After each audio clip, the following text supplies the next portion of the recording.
Yesterday, the entry list came out for the Daytona 500, and 43 cars will have a chance to make the 40-car grid. Now, we already know that 36 cars will have a full season charter. They are guaranteed to make the field no matter what.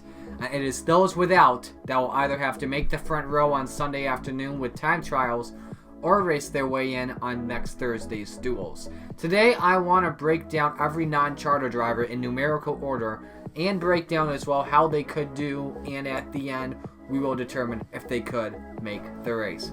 First off, perhaps the biggest non-charter team to attempt the Daytona 500 for this year that no one really saw coming, Justin Haley and the 16 team for Colleague Racing. Both sides, they've got high stock right now. Haley's previous Cup star, the Lightning, win at Daytona this past July, and then the Colleague Racing team had their best season yet. 2 wins, 27 combined top 10s, 20 of those top 10s with Haley, as well as leading over 200 laps in the season. And who couldn't forget either the eventual 1-2-3 finish before Allmendinger had failed post-race inspection, which was at Daytona in July. But now this is their first ever Cup Series start, and you gotta think as well, could the pressure get to Haley in the biggest race that he has ever attempted? Same with Colleague. They've got the alliance with Richard Childress Racing. What could take place for them? But could their cars not be up to speed? We've got a lot of questions to answer about the team, and we'll find out not just come Sunday, but also come Thursday night as well. So second off, Reed Sorensen in the 27 for Premium Motorsports. This team was a part-time car last year. They raced about 25 to 27 races, Sorensen in 15 of them. They're back to part-time once again. Last season at the play tracks, it was kind of tough for them. While making the Daytona 500 with Casey Mears, they finished last, only completing 104 of the laps. In other play tracks, their only lead lap finish was 18th after starting in 37th, coming at Talladega in the spring. All other races outside the top 20.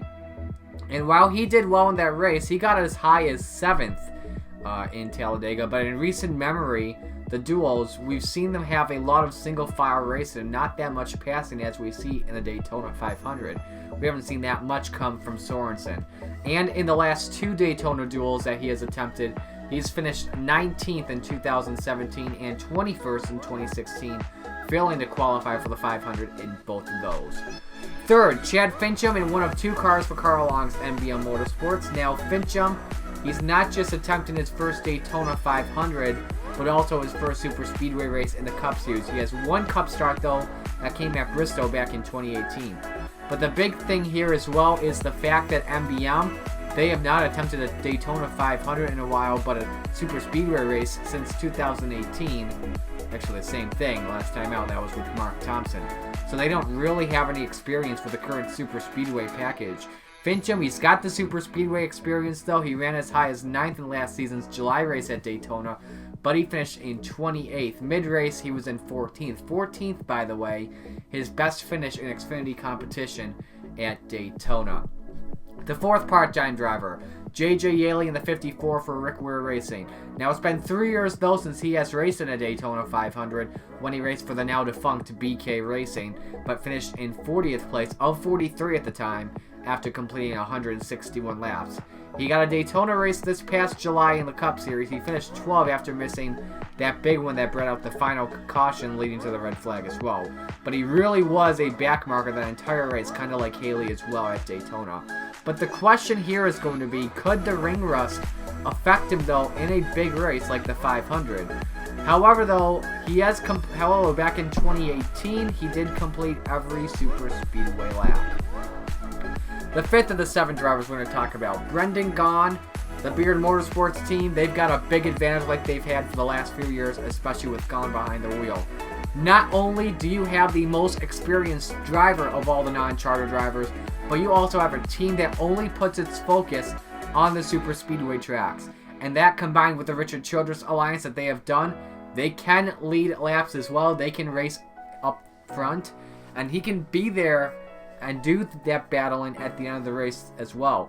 The 2019 500, he was ranked as high as 7th position in the race, and the 2018 500, I think he was in 4th position with about 5 laps to go, running up front with Matt DiBenedetto when he was in the 32.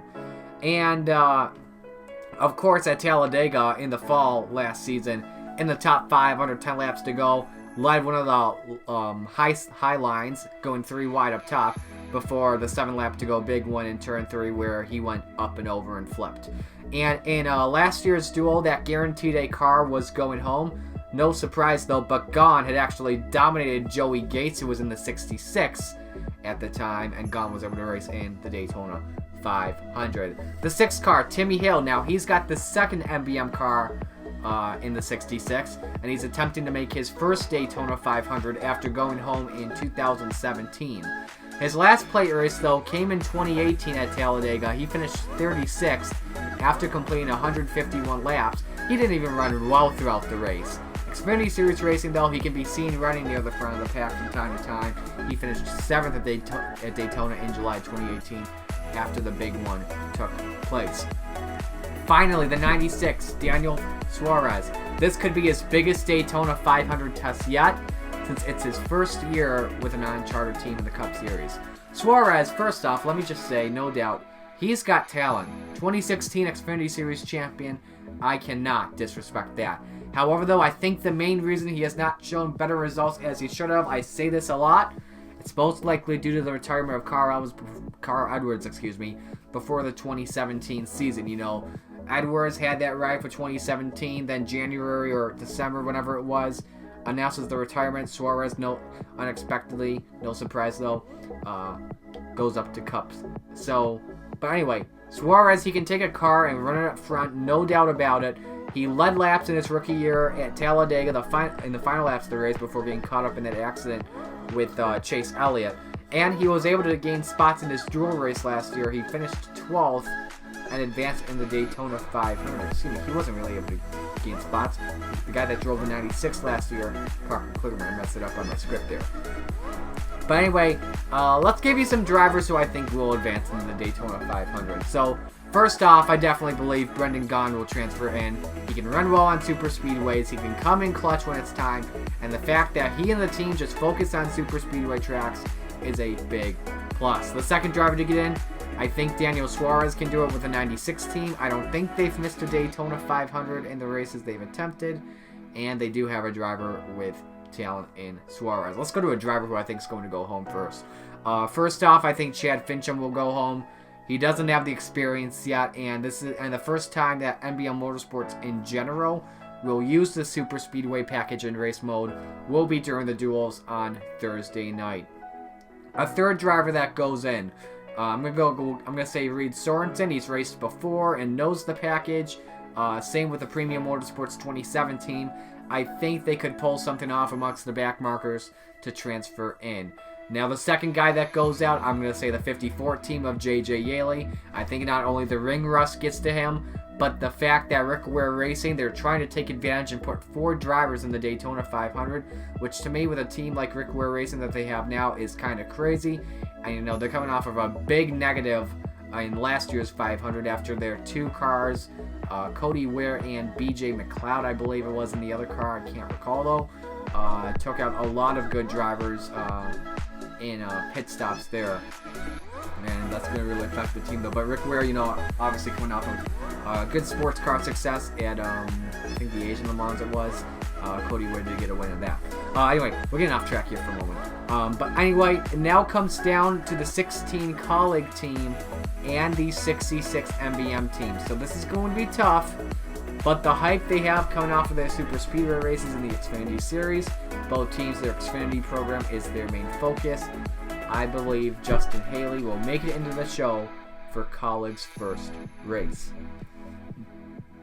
Excuse me there, I'm really burping, really loads of stuff up today for some reason. But anyway, I'm really excited though for cars to get on track this Saturday. They got the only practice for the Clash on Saturday that takes place before the ARCA Menard Series at Daytona. Tomorrow in my daily motorsports content throughout Speedweeks, I give early predictions throughout Speedweeks as well. We're going to go down through every race and every qualifying session. Every big qualifying session, I should say. Every race, regardless of that. It's going to be fun, though. Once again, daily motorsports content until the Daytona 500 to celebrate Speedweeks, and it's going to be fun.